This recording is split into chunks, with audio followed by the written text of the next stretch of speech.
गुरुग्राम चंडीगढ़ बम धमाके मामले में एक बड़ा खुलासा हुआ है। दोनों ब्लास्ट में लॉरेंस गोल्डी गैंग का हाथ है। दोनों धमाकों के पीछे मास्टरमाइंड था रणदीप मलिक। कारोबारियों में दहशत फैलाने के लिए इन धमाकों को अंजाम दिया गया। 26 नवंबर को आपको याद होगा चंडीगढ़ में और 10 दिसंबर को गुरुग्राम में धमाके किए गए थे। अब इन धमाकों के मास्टरमाइंड की जानकारी मिली है। रणदीप मलिक इन धमाकों के पीछे मास्टरमाइंड बताया जा रहा है। और आइए आपको बताते हैं क्या कुछ बड़े खुलासे अब तक हुए हैं। 26 नवंबर को चंडीगढ़ के 2 नाइट क्लब्स के पास धमाके हुए थे। 10 दिसंबर यानी मंगलवार को गुरुग्राम में क्लब के पास धमाके हुए। इन दोनों धमाकों का मास्टरमाइंड निकला गोल्डी और लॉरेंस गैंग के लिए अमेरिका में बैठकर काम कर रहा रणदीप मलिक।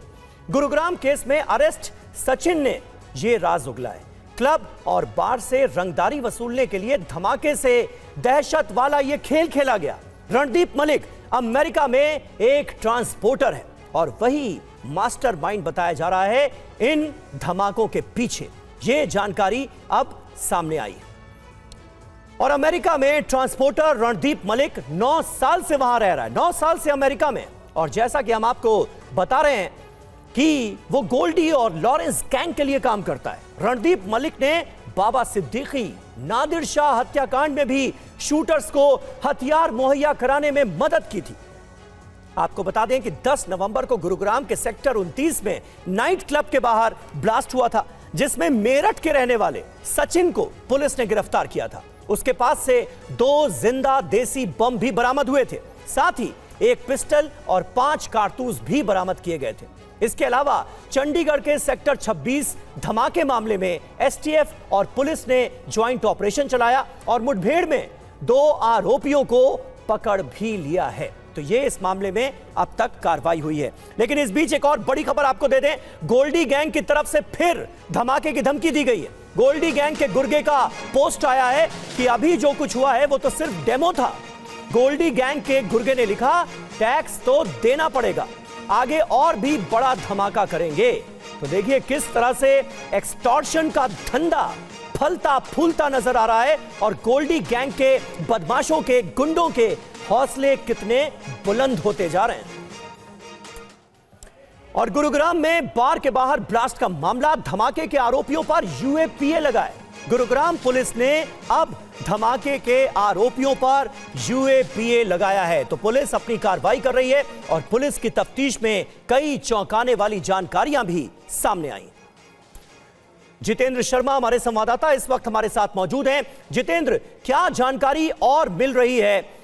और सबसे ज्यादा चिंताजनक पहलू तो इस बात का है कि दिल्ली एनसीआर में भी ये बदमाश जो हैं, गोल्डी गैंग हो, लॉरेंस गैंग हो, इनसे जुड़े जो बदमाश हैं, इनके हौसले कितने बुलंद हैं। ये तो बड़ी चिंता का सबब है। जांच एजेंसियां इसे कैसे ले रही हैं? जी बिल्कुल, देखिए लॉरेंस बिश्नोई साबरमती जेल में बैठकर पूरे सिंडिकेट को रन कर रहा है। और खास बात यह है कि उसके जितने भी गुर्गे या फिर कहे खासम खास उसके जितने भी लोग हैं वो इस वक्त अमेरिका में मौजूद है। चाहे वो अनमोल बिश्नोई उसका भाई हो, रोहित गोदारा उसका राइट हैंड हो, और फिर अब जो नया नाम सामने आया वो है रणदीप मलिक का। दरअसल रोहित गोदारा की तरफ से आज सुबह ये पोस्ट किया गया जिसमें उसने गुरुग्राम और इसके अलावा चंडीगढ़ में जो बार के सामने बम विस्फोट हुए थे, जो देसी बम के धमाके किए गए थे, उनकी जिम्मेदारी ली और साफ तौर पर यह धमकी भी दी है जिम्मेदारी के साथ कि अगर आगे से टैक्स यानी कि वसूली अगर समय पर नहीं पहुंचाई गई तो और भी इस तरीके की वारदातों को अंजाम दिया जा सकता है। तो कहा जा सकता है एक तरीके से खौफ पैदा करने का कारोबारियों के अंदर ये एक नया ट्रेंड शुरू किया गया है लॉरेंस बिश्नोई गैंग की तरफ से। और सबसे नया चेहरा इस गैंग के अंदर आया सामने निकलकर रणदीप मलिक। वही रणदीप मलिक जो कि बाबा सिद्दीकी हत्याकांड और इसके अलावा नादिर शाह हत्याकांड में जो शूटर्स थे उनको हथियार सप्लाई कर चुका है। ये सारी जो जानकारियां हैं वो दरअसल जो सचिन गिरफ्तार हुआ, गुरुग्राम पुलिस ने जिसको गिरफ्तार किया बार के सामने धमाका करने के आरोप में, उसने पूछताछ के दौरान इस बात को कबूल किया कि वो लॉरेंस बिश्नोई गैंग से ताल्लुक रखता है और रणदीप मलिक के लिए काम करता है। और उसी के बाद पता चला कि जो एक ट्रांसपोर्टर है अमेरिका में रणदीप मलिक, जो तकरीबन 10 साल पहले हिंदुस्तान छोड़कर अमेरिका में सेटल हुआ था, अब वो लॉरेंस बिश्नोई के लिए काम करने लगा है। और उसके लिए ना सिर्फ रिक्रूटमेंट कर रहा है बल्कि इस तरीके से जो एक्सटोर्शन का जो पूरा रैकेट है उसको अमेरिका में बैठकर रोहित गोदारा और अनमोल बिश्नोई के इशारे पर चला रहा है। जी बिल्कुल जितेंद्र, बने रहे। बहुत महत्वपूर्ण जानकारियां आपने इस पूरे गैंग से जुड़ी हुई हम तक पहुंचाई हैं, लेकिन कुछ और अहम खबरें हैं जिस पर आपसे और जानकारी चाहेंगे।